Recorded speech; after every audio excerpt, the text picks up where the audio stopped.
Bom dia, povo de Deus. Bom dia. Bom dia, povo de Deus que está aí do outro lado. Seja bem-vindo.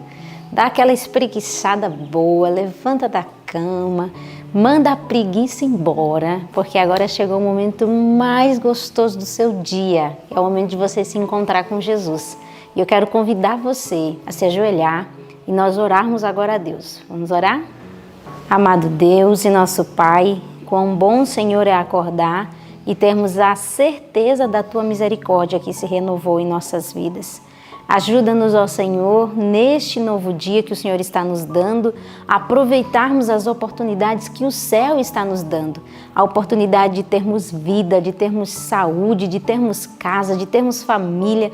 Senhor, que todas essas bênçãos não fiquem simplesmente guardadas em nosso coração. Seja um motivo para nós falarmos de Ti e falarmos do quão bom o Senhor é.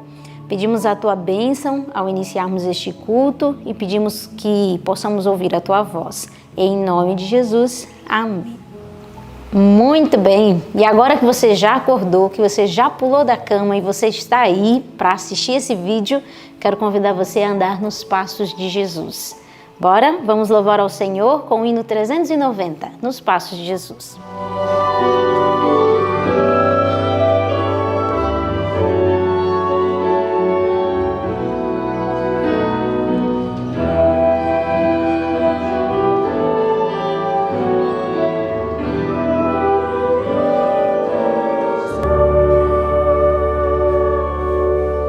Sigo a perigosa estrada deste meu viver, onde cada passo em falso pode ser meu fim, mas eu sigo em frente, pondo sempre os meus pés sobre as pegadas que Jesus deixou pra mim. Eu vou para onde este trilho me levar. Quero no final dele encontrar o meu Jesus. E se alguém vier atrás de mim, por onde vou, vai ver que Cristo e eu deixamos uma pegada só.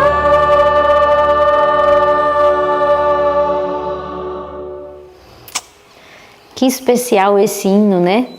Que no final da nossa vida tenhamos essa certeza que deixamos uma pegada só com Cristo. E isso só será possível se você fizer as coisas que Jesus fazia. O que Jesus fazia? Guardava no coração a palavra de Deus. E eu quero convidar você a guardar mais um texto, mais um pedacinho da palavra de Deus dentro do seu coração. E dessa vez nós vamos lá para Gálatas. Vamos aprender o que está lá em Gálatas 1, do 6 ao 9. É um texto muito lindo e pequeno, né? Então vai ser bem facinho de decorar. Então eu quero convidar vocês e o pessoal aqui da escola a falarmos bem forte esse texto, tá bom? No 1, no 2 e no 3. Gálatas 1, do 6 ao 9. Maravilho-me de que tão depressa passasseis daquele que vos chamou a graça de Cristo para outro evangelho, o qual não é outro, mas alguns que vos inquietam e querem transtornar o evangelho de Cristo. Mas ainda que nós mesmos ou um anjo do céu vos anuncie outro evangelho, que já vos tenho anunciado, seja anátema. Assim como já vos dissemos, agora de novo também vos digo: se alguém vos anunciar outro evangelho, além do que já recebestes, seja anátema. Gálatas 1, do 6 ao 9. Gálatas 1, do 6 ao 9. Maravilho-me de que tão depressa passasseis daquele que vos chamou à graça de Cristo para outro evangelho, o qual não é outro, mas alguns que vos inquietam e querem transtornar o evangelho de Cristo. Mas ainda que nós mesmos ou um anjo do céu vos anuncie outro evangelho, além do que já vos tenho anunciado, seja anátema. Assim como já vô-lo dissemos, agora de novo também vô-lo digo: se alguém vos anunciar outro evangelho, além do que já recebestes, seja anátema. Gálatas 1, do 6 ao 9. Gálatas 1, do 6 ao 9. Maravilho-me de que tão depressa passasseis daquele que vos chamou à graça de Cristo para outro evangelho, o qual não é outro, mas alguns que vos inquietam e querem transtornar o evangelho de Cristo. Mas ainda que nós mesmos ou um anjo do céu vos anuncie outro evangelho, além do que já vos tenho anunciado, seja anátema. Assim como já vô-lo dissemos, agora de novo também vô-lo digo: se alguém vos anunciar outro evangelho, além do que já recebestes, seja anátema. Gálatas 1, do 6 ao 9. Amém. Você viu a importância desse texto? Tá vendo como é bom conhecer a palavra de Deus? Olha a seriedade do que Paulo escreveu aos Gálatas. Ainda que um anjo vos anuncie um evangelho diferente do que eu anunciei a vocês, seja maldito, porque não é verdade. Olha a seriedade de conhecermos a palavra do Senhor. Não sermos enganados, né? E que bom que nós estamos aprendendo esse texto. Que você guarde ele no seu coração. E agora, quero te desejar um bom estudo. Agora chegou o momento do nosso estudo. E esse momento é sempre o mais especial de todos. Porque o Senhor fala conosco diretamente quando a gente abre a sua palavra. E é por isso que eu te convido, se você ainda não está com a sua Bíblia em mãos, corra, pega a sua Bíblia. Vamos juntos abrir no livro de Ezequiel, no capítulo 37. Ezequiel, neste capítulo, está tendo uma visão muito importante e nós falamos muito sobre isso ainda hoje, que é a visão do Vale de Ossos Secos. Ezequiel 37. Pegou sua Bíblia? Diz assim no versículo 1. Veio sobre mim a mão do Senhor, e ele me fez sair no Espírito do Senhor, e me pôs no meio de um vale que estava cheio de ossos. Imagine que cena mais aterrorizante. Ezequiel, ele vê um vale de ossos, mas diz que esses ossos, eles estavam secos, e mais pra frente, ele ainda enfatiza que eram ossos sequíssimos. Então, sequíssimo é mais que seco, né? Era uma cena muito terrível de se ver. E aí o Espírito Santo diz para ele que ele deveria profetizar sobre aqueles ossos. E ele deveria falar o quê? Veja no versículo 4 o que ele deveria falar para os ossos. Quem poderia ler em voz bem audível? Então me disse: profetiza sobre estes ossos e dize-lhes: ossos secos, ouvi a palavra do Senhor. Isso. E quando Ezequiel começou a falar, o que aconteceu com o vale de ossos secos? O que aconteceu, gente? À medida que ia falando, o que vocês lembram? Que cena vocês lembram disso ao falar Lembra que o mundo foi criado pela palavra de Deus? E eu fico imaginando como deve ter sido isso. Deus falando e as coisas surgindo. E aqui no momento dessa visão, o Senhor disse: Ezequiel, profetiza. E aí ele começa a dizer: vales de ossos secos. Ouvi a palavra do Senhor. E aí diz que vai nascendo os tendões, eles vão se unindo, vai criando carne. E aí sopra o Espírito, o fôlego de vida, e eles passam a ter vida. Só que a mensagem mais importante aqui é que um outro Espírito, vocês viram aí na Bíblia, no versículo 14, mostra um Espírito, só que agora esse Espírito ele é escrito com o E maiúsculo, que simboliza o Espírito Santo de Deus. Aquele vale de ossos secos, no versículo 11, diz que aqueles ossos era toda a casa de Israel, que estava em um momento de sequidão espiritual, de morte espiritual. Eles estavam exilados há muito tempo, longe da sua terra, estavam em outra nação, mas Deus não desiste. E eu queria que você, enquanto lesse isso, não pensasse somente como uma história do povo antigo, mas como a nossa história.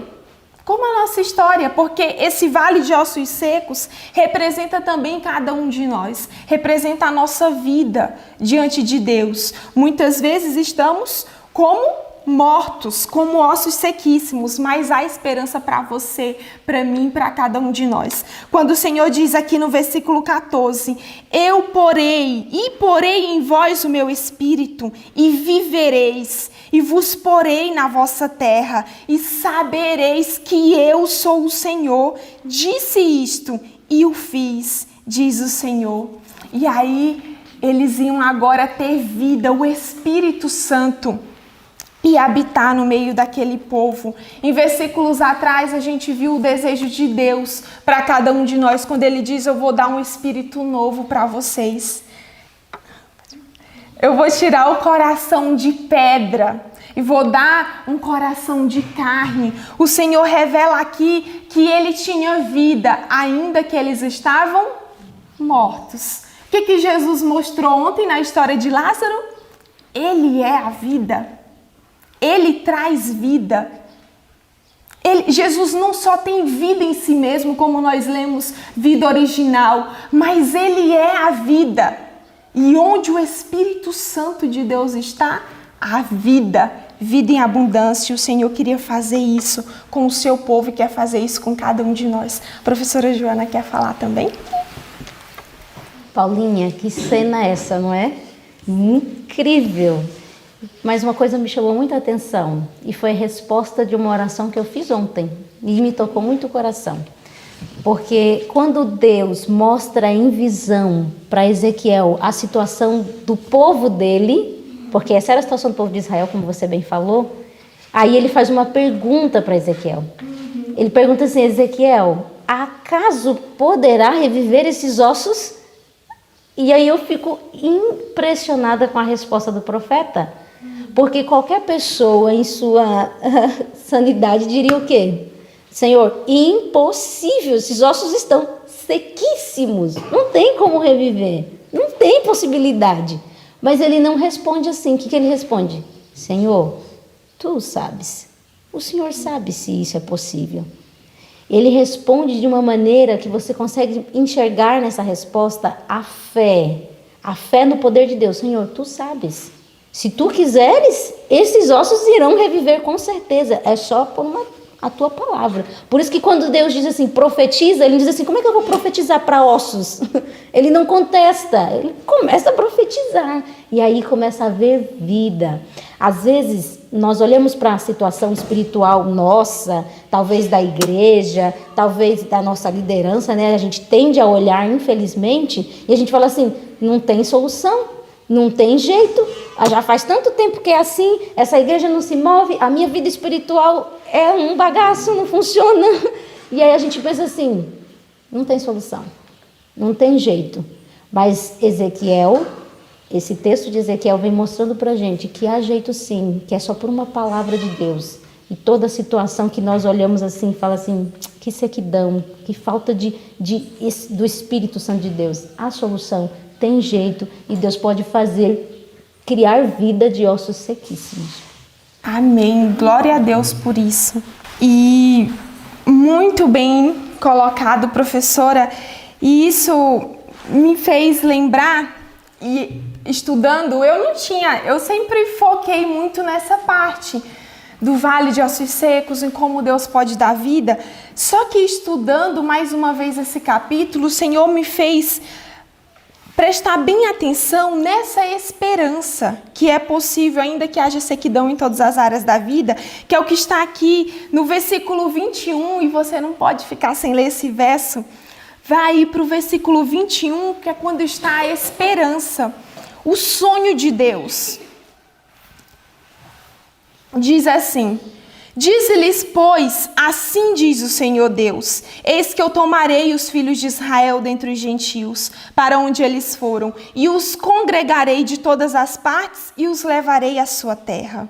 E deles farei uma nação na terra, nos montes de Israel, e um rei será rei de todos eles, e nunca mais serão duas nações, nunca mais para o futuro se dividirão em dois reinos, e nunca mais se contaminarão com os seus ídolos, nem com as suas contaminações, nem com as suas transgressões. Eu os livrarei de todas as suas habitações em que pecaram, e os purificarei, e assim eles serão o meu povo, e eu lhes serei o seu Deus. E o versículo 24 está aqui uma profecia. E Deus continua dando a esperança. E meu servo Davi será rei sobre eles. E todos eles terão um só pastor. E andarão nos meus juízos e guardarão os meus estatutos e os observarão. Pulando para o 26, o Senhor promete que faria uma aliança perpétua e que o santuário estaria no meio deles. Quem que é a raiz de Davi? A brilhante estrela da manhã, o renovo. O livro de Jeremias aponta para Jesus, e o próprio Jesus se declarou como o bom pastor. O sonho de Deus ao dar vida ao vale de ossos secos, aos ossos secos, a trazer vida para aqueles que estão mortos espiritualmente, é porque o Senhor quer tornar um só povo, um só rebanho, um só pastor. Nós habitaremos juntos numa nova terra sem pecado. O Senhor não queria só trazer Israel do exílio. O Senhor não quer só nos tirar do pecado nessa terra. O Senhor quer nos colocar numa nova terra. E essa é a nossa maior esperança. É que um dia teremos um só pastor, um só rebanho, uma terra renovada. E é por isso que em Ezequiel capítulo 38 e no capítulo 39 o Senhor dá aqui uma profecia contra Gog e Magog. Quando você ouve essas palavras, você lembra do quê? Lembra de um outro livro? Apocalipse, não é? Então, Gog e Magog, nos comentários bíblicos, nós não temos referência se isso aconteceu de fato, historicamente. Não se tem relato dessa nação que se levantou contra o povo de Israel. Por isso, acredita-se que aqui há uma simbologia que se aplica em três instâncias. Se aplica em Cristo, se aplica para a igreja e também para o tempo do fim. Por duas vezes, aqui em Ezequiel 38, no versículo 8 e no versículo 16, há palavras aí em comum. No versículo 8, o Senhor começa dizendo o quê? Como que diz na sua Bíblia? Aí no comecinho do versículo 8 do capítulo 38 de Ezequiel. Depois de muitos dias. Então isso é um termo que se refere a tempo e dá uma ideia de futuro. O capítulo 38 e 39 se refere a algo que aconteceria entre o povo de Deus, mas isso quando eles retornassem da sua terra. Quando eles retornassem do exílio. Então o Senhor fala que depois de muitos dias aconteceriam isso e tal. Lá para o versículo 16, novamente o profeta, ele usa um termo que se refere ao tempo. Vocês perceberam aí novamente a repetição? Nos últimos dias sucederá que hei de trazer-te contra a minha terra. Então o Senhor diz aí que se levantaria essa nação, Gog e Magog, e lutaria contra o povo de Deus. nós entendemos então que isso se aplica a algo simbólico, e uma das coisas que se aplica é ao tempo do fim, quando haverá o final dessa guerra espiritual, em que o Senhor Jesus Cristo será o poderoso vencedor. E no versículo 39, aqui no versículo 7 e 8, Deus continua dizendo: e farei conhecido o meu santo nome no meio do meu povo Israel, e nunca mais deixarei de profanar o meu santo nome.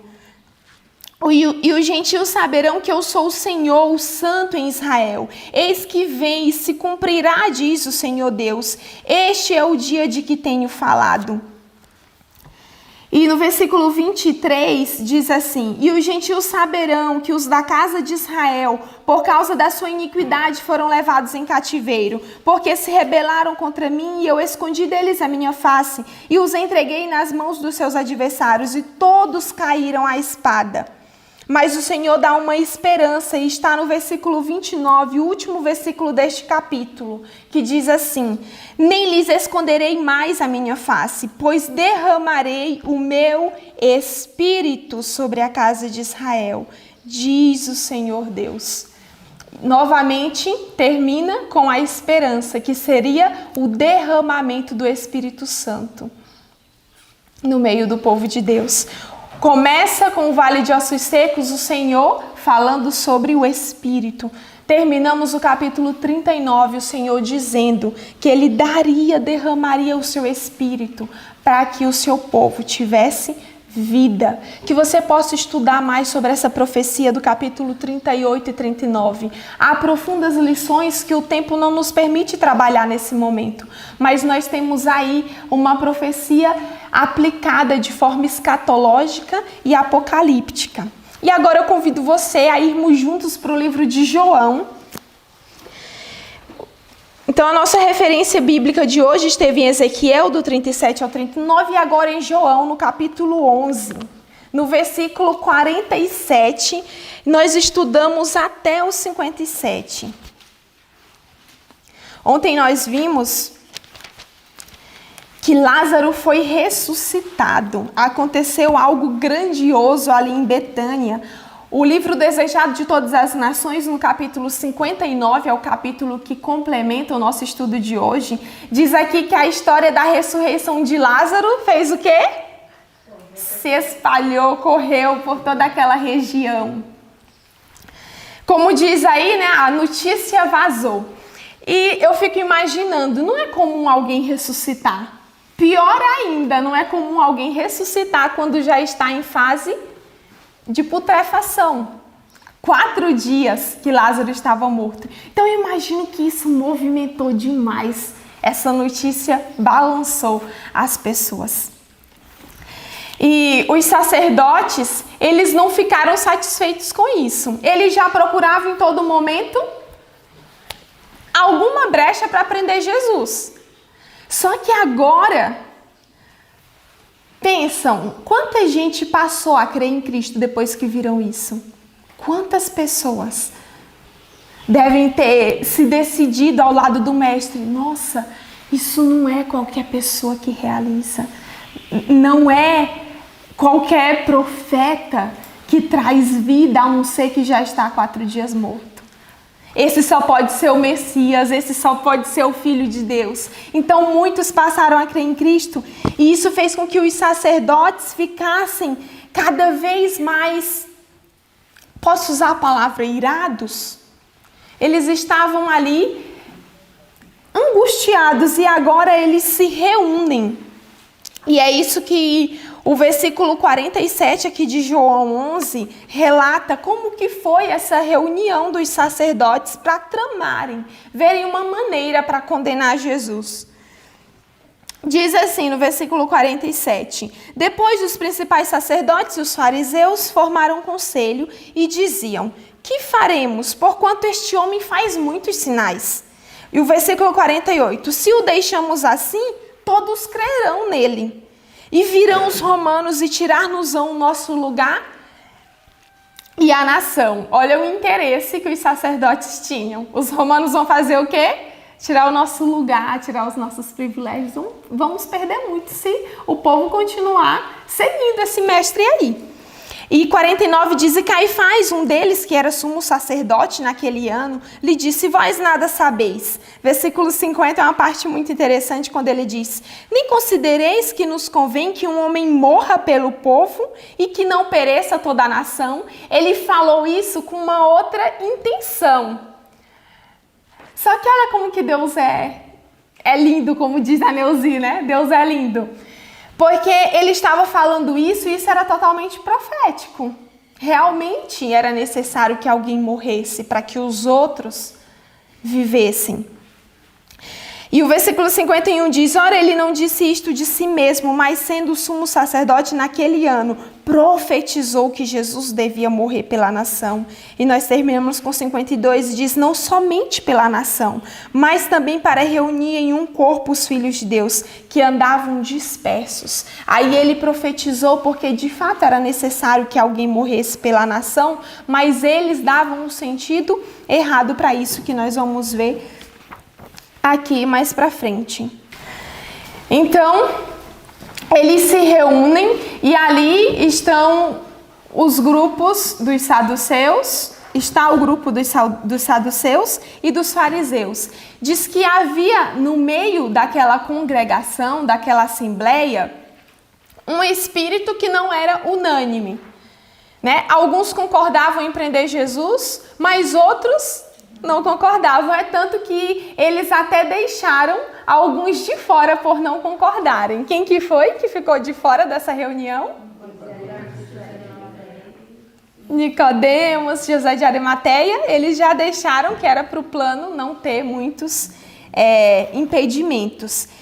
Eu achei muito importante quando diz aqui que havia uma testemunha que estava ali naquele meio, impressionando os corações, movendo os corações.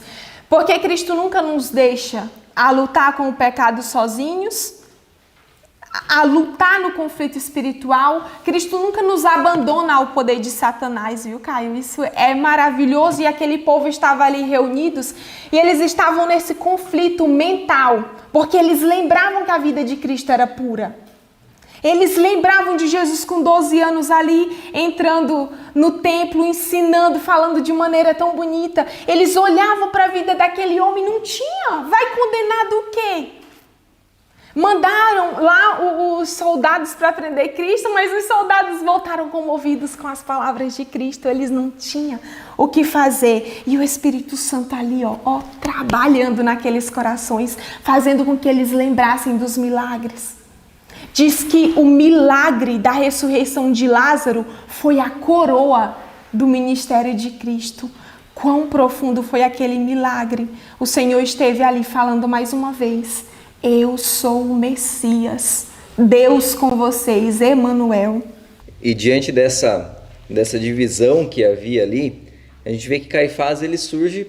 João diz que ele até profetiza, né? Ele dá uma interpretação melhor ali nas palavras de Caifás. João ele complementa o que Caifás ele não tinha a intenção de dizer. Caifás ele falou uma verdade com uma intenção distorcida, e João ele traduz essa além da intenção.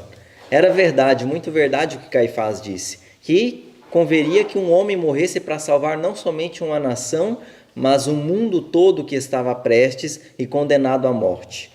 Mas Caifás ele não entendia isso.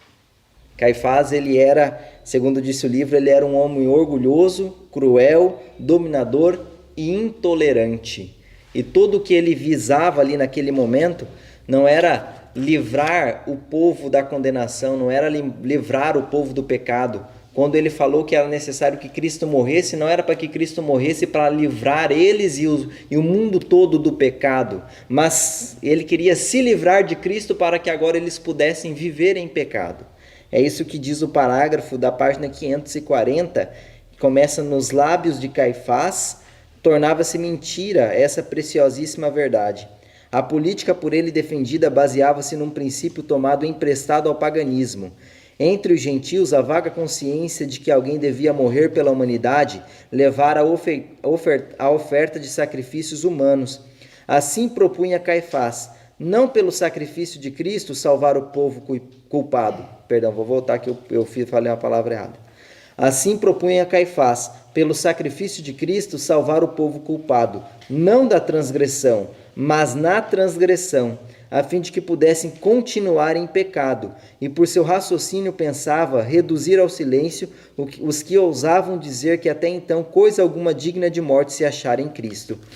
Então Caifás ele entra solucionando todos os problemas e silenciando toda aquela assembleia. Caifás ele encerrou, foi ele que determinou a sentença ali, foi através dessas palavras, e tristes palavras, verdades que se tornaram mentiras ao serem proferidas por ele, porque agora ele estava querendo condenar a Cristo, matar a Cristo para que eles tivessem liberdade de viver em pecado.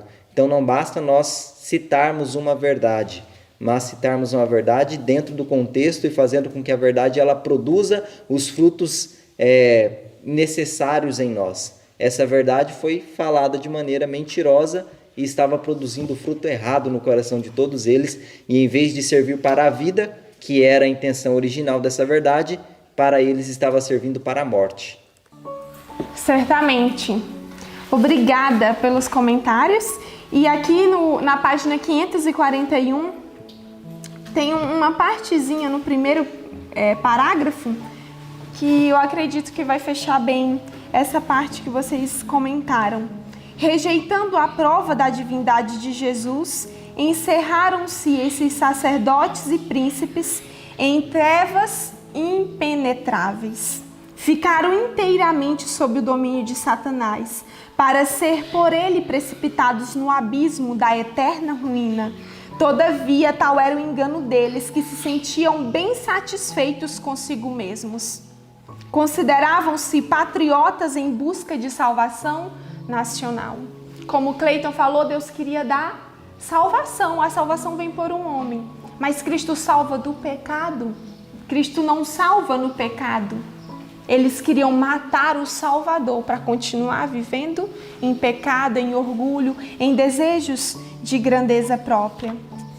Eu queria encerrar esse momento com uma frase que marcou muito meu coração. E eu fiquei falando assim: Senhor, abra minha mente, por favor, me ajuda, que eu consiga compreender a profundidade disso. Aqui ainda na página 541, tem esse relato que eu achei assim, alcançou meu coração nessa manhã.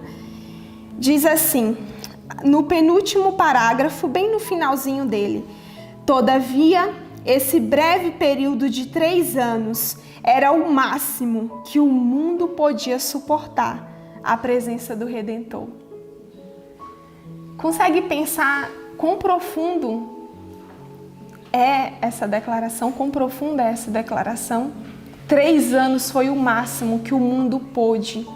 Cristo veio para revelar o caráter do Pai, revelar o Deus que Satanás tinha lançado mancha. Em todo o universo havia essa mancha. E nós estávamos, né? Porque é para nós também, tão afundados em pecado que a divindade, o Emanuel, não poderia passar mais do que 3 anos em nosso meio.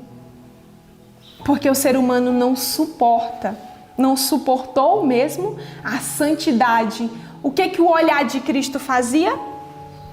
Fazia com que as pessoas sentissem o próprio pecado. As palavras de Cristo maltratavam, machucavam o coração, porque as pessoas estavam ali remoendo pecados. Cristo era tão santo que quando ele chegava, as trevas se dissipavam. Cristo, ele tinha essa presença, esse olhar. O Espírito Santo trabalha em nossa mente, para que não possamos rejeitar as evidências como os sacerdotes rejeitaram. Tantas evidências naquele tempo. Que o Senhor continue a trabalhar no seu coração. Eu convido você a orar junto com a gente, pedindo que o olhar de Cristo revele onde está o nosso pecado. Amém. Senhor, que o teu olhar nos alcance nessa manhã. O teu olhar de mansidão, o seu olhar de restauração. Queremos o Espírito Santo em nossa vida.